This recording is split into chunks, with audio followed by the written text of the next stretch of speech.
Now we switch roles because we need to deliver upon this adapted sales order. And the analytical information also here is adapted within seconds. So now, due to the fact that we changed the sales order, the numbers go up a bit, including the projections. We're not like where we want to be, but we're on a good path here. So now I'm going to switch to purchasing. And I'm going to take the role of a buyer who now needs to assign corresponding OEMs so that we can quickly execute upon this sales order. Again, same look and feel for me as a buyer. Strategic KPIs on the left-hand side and an operational dashboard in the middle. Plus a list with all of the relevant business documents in the work area. But what strikes my eye is the fact that I have 10 unassigned purchase requisitions that I need to work on. And a single click on the corresponding bar takes me into the corresponding SAP transaction, where I can then make a vendor assignment. But the question is, which vendor do I want to pick for this purchase requisition, given the fact that I want to execute upon this request now? So here we come to another example of the inclusion of analytics in an efficient manner.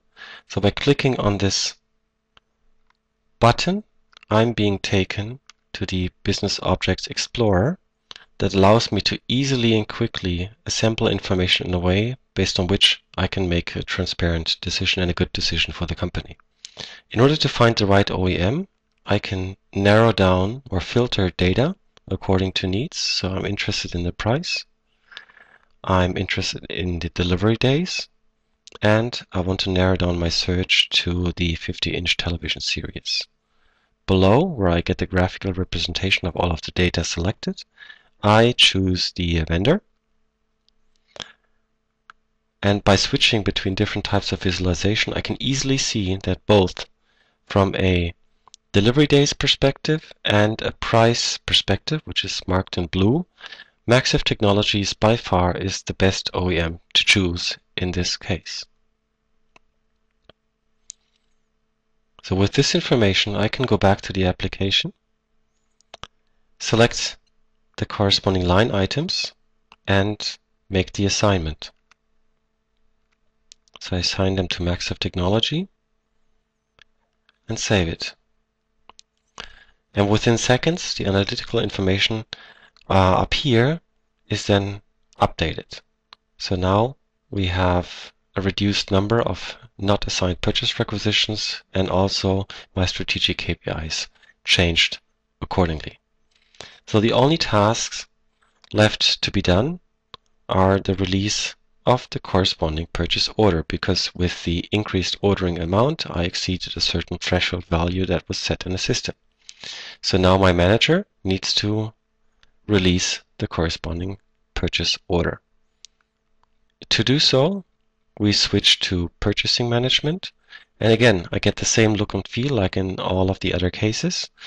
But since I'm a manager now, it's a bit heavier on the KPI side and on the analytics side, but the general user interaction scheme is the same.